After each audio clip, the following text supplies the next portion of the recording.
হয় যদি বাসা দিয়ে যখন তখন কক্সবাজারের মজাদার শুটকি ভর্তার ফ্লেভার পাওয়া যায়। আসসালামু আলাইকুম, কুক হাউস বিডিতে আপনাদেরকে আরো একবার স্বাগতম। বাংলাদেশের ভ্রমণ পিপাসু মানুষেরা কক্সবাজার ঘুরতে গিয়ে শুটকি ভর্তাটা ট্রাই করে না এমন মানুষ খুঁজে পাওয়া ভার। শুটকি ভর্তার মধ্যে ভোজন রসিক মানুষের কাছে ছুরি শুটকি ভর্তা একটি অন্যতম আইটেম, যা আমার কাছেও ভীষণ ভালো লাগে। অনেকদিন ধরেই মন চাইছিল কক্সবাজার স্টাইলে একটু শুটকি ভর্তা খেতে, তাই চটজলদি বাসাতেই বানিয়ে ফেললাম আর ভাবলাম আপনাদের সাথেও শেয়ার করে ফেলি এই চমৎকার আর মজাদার রেসিপিটি। তাই আমাদের রান্নাঘরে আজ দেখাবো ছুরি শুটকি ভর্তা। শুটকি ভর্তা বানাতে আমরা নিয়েছি মাঝারি সাইজের ছুরি শুটকি। যেহেতু আমরা মাছগুলোর কাটা বেছে ফেলে দেব, তাই শুটকি মাছগুলো আমরা একটু বড় করেই টুকরো করে নেব।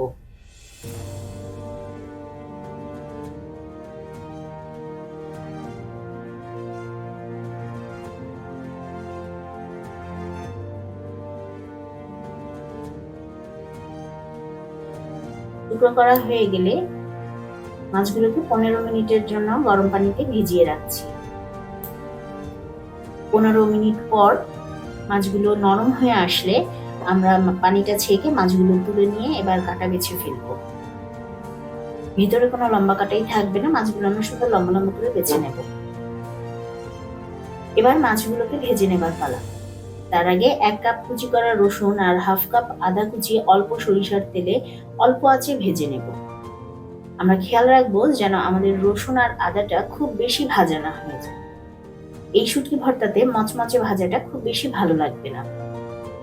আদা ও রসুনের ফ্লেভার থাকবে, কিন্তু খুব বেশি মচমচে হবে না। একটা দারুণ স্বাদ আপনার মুখে এনে দেবে, চমৎকার একটা আনন্দ। ভাজা রসুন আর আদাটা তুলে নিয়ে এবার ওই একই ফ্রাইং প্যানে আমরা অল্প একটু তেল দিয়ে তাতে আবার মাছ বেছে রাখা মাছগুলো দিয়ে দেব।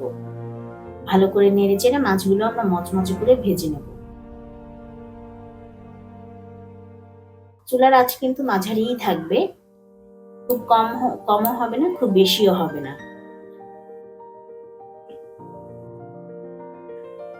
মাঝারি আঁচে ভালো করে নেড়ে চেড়ে নিয়ে মাছগুলো এবার আমাদের ভর্তাটা বানানোর পালা।